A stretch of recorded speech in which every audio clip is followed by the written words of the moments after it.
I just have to ask you a question before we even introduce you. Sure, Bruce, go ahead. What kind of a dump have you taken me to? What kind of a dump? Yeah. Yeah. Well, it, this all started in the 1950s. The city of New York had a big problem at that time. The city's population was producing more waste. At that time, one of the major alternatives was to create inner city dumping grounds, landfills. Okay, the end of Pennsylvania Avenue here, and on the easterly side there, Fountain Avenue, on that end, all of this area was marshland. It was all marshes. Starrett City wasn't even thought of yet. No one conceived it, okay? Pennsylvania Avenue was all junkyards and candy shacks and everything else. And they said, here's the ideal place to put a landfill. So they started. And they started with Fountain Avenue, that side over there. And during the 50s and the 60s, they started with Pennsylvania here. You have about 430 acres? That's right. So right. this is a heck of a theme park. 430 acres of now prime real estate. After the closure in the 80s, because the public Starrett City was built by then, and the population began to take hold here, all this became good, populous land. Houses were being put up and everything else. People got disgusted and tired of seeing garbage trucks go by all the time, all right? And the odor was absolutely out of this world. So during the 80s, public outcry forced the city to close the landfill, okay? At the end of the 80s, the city had a big problem again. That a good source of the pollution with the bay came out of the two sites here, okay? The state and the government was suing the city $225,000 per day to come up with a plan to close these two sites permanently. Now, in the early 90s, the city had the sources of a Superfund site. The politicians here got these two sites on the National Register, and both sites were declared Superfund sites, giving the city the dollars to do it. A community participation had to take place, only to see that the Superfund money was going to be spent the proper way, okay? Our committee at that time period was over 100 people. The committee took in 4 community boards. One in Queens, Board 10, Board 5 here, Canarsie, all the way down to Sheepshead Bay. And people were coming here only to make sure that they participated. There wasn't a piece of fill or anything that came onto these two construction sites by truck. Everything came in by barges. This is probably, from 20 years from now, will probably be the greatest place to live in New York City, and I mean the 5 boroughs. We now have brought in a shopping center.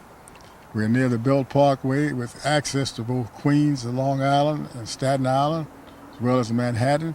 It's an ideal place to live and raise a family. They have all the convenience of a mid-city or middle of the city and the convenience of country living. Beautiful out here. My name is John Fazio. I've been on the CAC since its inception, which is about 14 years. I'm also chairman of the Jamaica Bay Gateway Committee on Community Board 10. I have been with Community Board 10 33 years. and I've been involved in the closure of this landfill since they started. So I am also a 71-year resident of the Bay here. I was born on the Bay. I still live within 1,000 feet of where I was born, so I have good roots here. And well, it's a big project. You got a beautiful park here at the end result, and there'll be a lot of people using it. You're right next to a very urban area here. After all, most people in what we call Brownsville, East New York, in this area, never had access to a beautiful park. Prospect Park is quite a distance from here. You name it, they have room going to Manhattan to Central Park. But when people come around this area and look up and see this beautiful mountain here now, which used to be a garbage dump, 10 years from now it'll be beautiful greenery, walking paths, bicycle paths, and all these things, and available maybe for swimming and boating and so forth and so on. These people say, this is where I want to live. The park is here, and they will come. You build a park, the people will come. There are certain end uses that still are being discussed with the CAC and National Park Service, such as fishing piers and the like, boat access and all, about where they would be and how they would be installed. But certainly we accommodated those end uses. Well, let's hear them. What are those end uses? Well, I have a list here. Parking lot facilities to accommodate 350 to 500 vehicles. Refreshment courts and comfort stations. Comfort stations will also be available throughout the park. Both Penn and Fountain Park will be disability friendly. The pier that they leave here will be pier fishing. Boat launching facilities for motorized and non-motorized boating, also a sailboating school. There is no facilities in Jamaica Bay to launch a boat. And there's every other waterborne community except Jamaica Bay has public launching fields. We don't, and we should. Rest areas with open air observatories and gazebos for shade. The bicycle path extended into parks from Belt Parkway bicycle path.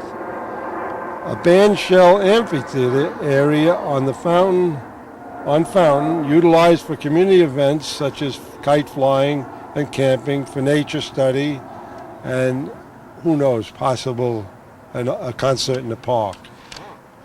The background of the amphitheater would be built in a natural contour of the land because they can't build a building into the ground here. There's no foundations. And most important, there's an education program promoting public school curriculum for scientific environmental study and preparation for college entry. Now what that will do will also make young people be familiar with the park and have more respect for it because they'll learn so much about it. The project that we talked about would be teaching the kids to come down here with global positioning and test on a monthly or weekly basis and bring the test results back, and that's air, water, wind, all the environmental, and it would put the kids closer to the environment, and it's a very interesting thing. So that would be a very good thing for young people to familiarize themselves with the aspects of this park, environmentally as well as physically. Now, I was shown that there's a high school nearby, Franklin K. Lane, and that there's going to be some kind of a program with them to work with the kids, work with the students, to teach them about the environment here at the facility. Right. No, that's a little baby of Lee's that he's trying to put together, and we certainly encourage it. However, the site still has to go through some other oversight from the Department of Health and Department of Environmental Conservation to provide a much broader access. But certainly the landfills do represent a significant outdoor classroom.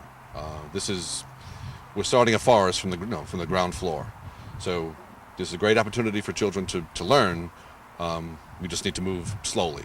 There are many other legal hurdles to overcome. Well, we worked with the National Park Service in designing this park here because they, in essence, are the owners. Both Pennsylvania Avenue landfill and Fountain Avenue landfill were deeded over to the National Park Service in 1974 with the stipulation that they be put into use as parks for them to take ownership.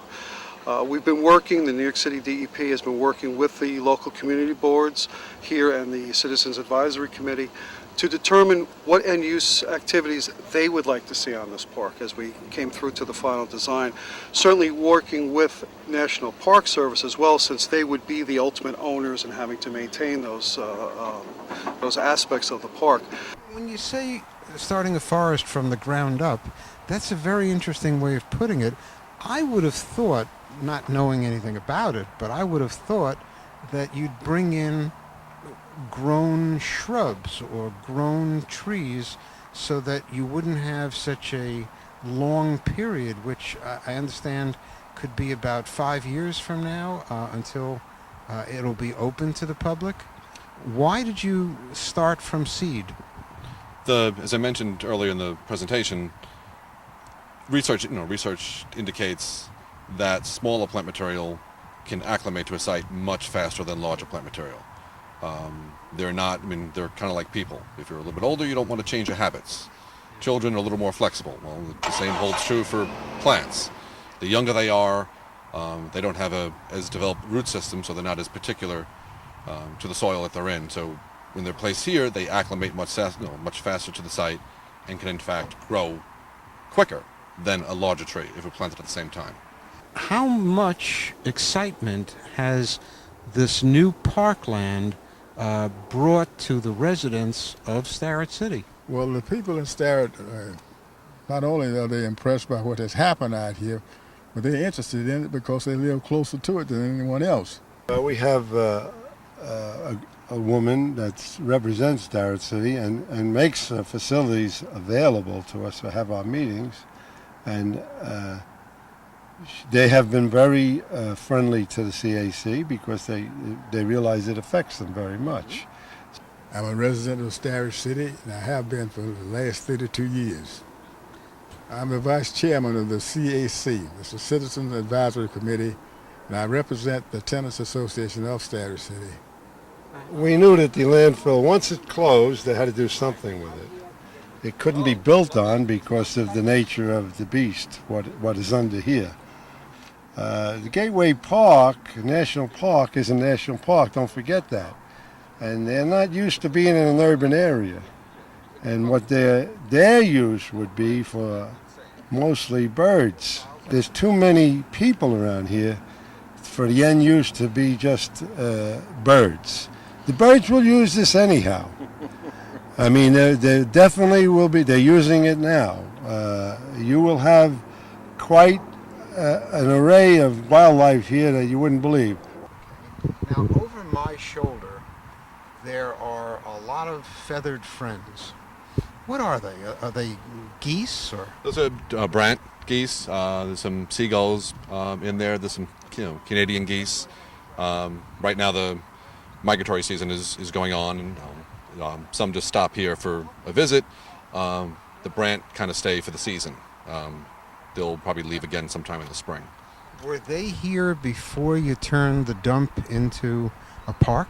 Yes, the Jamaica Bay is a wildlife refuge, which provides a lot of habitat for these birds. The landfills themselves won't attract birds like that since they're primarily water birds. What we're attracting here are songbirds, grassland birds that tend to nest in the tall grass. That's a crow. Is that a crow over your Yes, shoulder? Yeah. It's a big crow. And they're very, well, they're good for the environment. They're scavengers also. If anything's dead, they'll clean it up. And Now, earlier today, I interviewed one of the fellows from the committee, and while we were talking, I noticed that there was a ladybug right on his neck. I did an earlier interview than that, and there was a yellow jacket or a hornet. That is something else. That only goes to show you that if the parks are being made, the wildlife will come back. Period. again, were these species here before it was a park? No, the yellow jackets and butterflies and other honeybees or bumblebees, probably not, because there were no flowering plants of any significance. The mix, in addition to the warm season grasses, contain about 27 different wildflower species. So they do contain quite a bit of nectar that favors butterflies, bees, which are all good pollinating insects. Yes, there'll be much more wildlife, and there'll be a better array of wildlife because of what they have planned out with the food plants. They've got bushes, berries, edible grasses. There is water access, of course. That is something that is very desirable for a park, in fact, for a community. And East New York, which is Starrett City and beyond on Pennsylvania Avenue, never had that. And I believe this is raising property values and getting people really interested and excited about having their own park with boat landings. Well, right here also is great fishing. You'll get flukes, striped bass, blackfish, weakfish, flounders, winter flounders. So all of the above right off these docks. Now, what do you do around here, John? I'm the director of Ecological Services for New York City DEP, and what our group does is develop ecologically sound designs for the department's capital projects, and a main component of that is to provide wildlife habitat. Have you planted enough trees that there's going to be like wooded areas?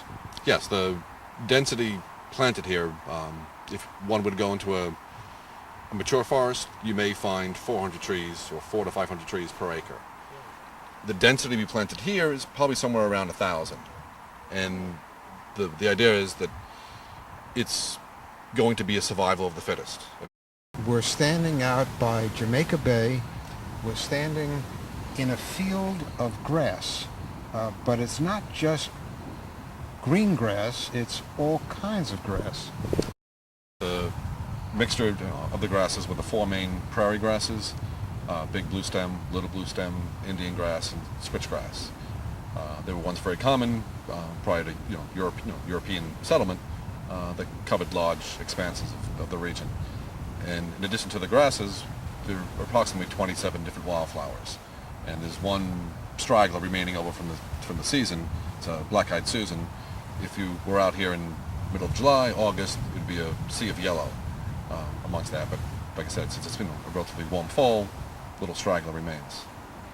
You were saying that the spray of the salt off the water necessitated you using these particular grasses. Right, these are all very salt-tolerant grasses that can handle the occasional salt spray from a nor'easter or some other storm event. In addition to that, the trees and shrubs that are placed down here on the flat, closer to the bay, are those that can handle the occasional salt spray, as opposed to the ones that were placed higher on the landfill, away from the bay. They're all species planted on the landfill are adapted to salt. These have a higher tolerance to salt. But we did jumpstart the ecological progression by putting indigenous trees and shrubs on the site to jumpstart the ecological process. You sure did, and it's taking shape. My name is Nayan Shah, Nayan. Last name is Shah, Shah. I work for the New York City Department of Environmental Protections. I'm Executive Construction Project Manager. Work for the manage of the construction activity for the Pennsylvania Avenue landfill. All the gas right now we are collected is we test it and make sure it's burned out right now. If it reach the right quality and everything, and if there is any beneficiary use, we can use in the future for the another benefits for the gas. But the gas right now, the Pennsylvania Avenue landfill, the gas here is not that enough quantity and the quality that can be used to create the power. But the Fountain Avenue landfill, Fountain Avenue landfill, we are studying right now the quality of the gas and everything, so can have a beneficiary use. Is this strictly methane gas? It is methane gas. Okay. Yes, well, we had 7 to 8 foot tall Phragmites. It's a tubular grass that's very, at the end of the season, is very burnable. And we'd have a lot of fires up here. Also, the gases coming out of the ground from the dumps, it wasn't controlled. And those fires were very hard to put out because the fire department had to come here and put water on it for days sometimes before they extinguished it, using bulldozers also to try to cover up the burning gases. Before was that was Lee Sally time. Before we had, the landfill was capped. There was a small fissures and maybe the gas was coming out and kids may be playing that time. So the important part was the cap, the landfill, and we put around 50 extraction valve all around, like you're putting a water pipeline for the distribution of the small village or town. So for these 100 acres, we put like a 50 valves and 4 more headers to capture all the gas from the periphery of the landfill, also from the center of the landfill. Some of the wells are deeper, so wherever the methane was created and suction out. You see the behind me is a flare system, and you see the blower, 2 blowers here, and 4 headers that will suck all around the landfill, so nothing can go out because it's capped. Because this is the key element that there is no hazardous can develop or nobody can set up a fire because gas is negatively captured. There's a negative pressure. How about the smell? I personally haven't smelled any gas. You're not going to smell because we cap the landfill. Okay. So we have the gas. That's why we have a methane detector right behind you. And we have an oxygen detector right on that. So anything happen, the oxygen meter or methane detector, they will shut the system. So if there is any leak in that system, will detect and shut the system off. That's the oxygen sensor. So it's anything happen by chance, there's a fire here, the alarm goes to the fire department. Here's a fire alarm, you can look right behind me, the fire pull stations they install here. So safety is very important. What do you see happening in the next few years? We are, if you see that, we are running this flare for last 2 years, and day by day, because the landfill is capped, so there is no more meat. If there was landfill is not capped, the water goes into the landfill and create the more and more gas. Now it's capped, so whatever in there. So day by day, the volume of the methane is going down. So not now, for 5 years from now or 10 years from now, we don't need it. This flare system. Maybe there was not enough methane to burn, or there's not enough volume to run this plant. And you designed the park. Yes, we did. With the help of John McLaughlin of DEP. What's your name, sir? George Leahy. Okay. That's L-A-H. E-A-H-Y. Now, when you went about designing this, what did you accomplish? Well, essentially the basis was to close the landfills in accordance with the New York State Department of Environmental Conservation laws for that. They have Part 360 regulations that dictate certain aspects of the landfill that we have to close. And rather than just have a big mound of soil that was grassed over, we decided to, with the New York City DEP, John McLaughlin's input, turn this into more of a natural park. So that we incorporated certain areas of tree plantings which would be in excess of the soil cover of a normal Part 360 cap. And we also put in a lot of nature trails as opposed to just access roads. What has to happen is once we complete the construction here, which is scheduled right now for the what we'll call the maintenance of the trees and shrubs on Pennsylvania Avenue landfill. There are about 10,000 of them. That has a 2-year period that will end essentially in the spring of 2009. Over at Fountain, it'll be essentially the fall of 2010. After those landfills are closed, we submit our engineer's certification report certifying that they were closed and constructed in accordance with the Part 360 regulations and the record of decision.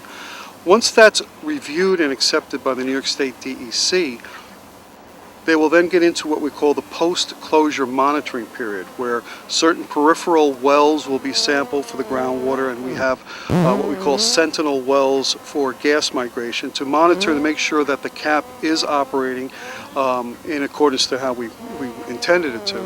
And that's usually a rather short term, like a year or so of monitoring over 4 seasons.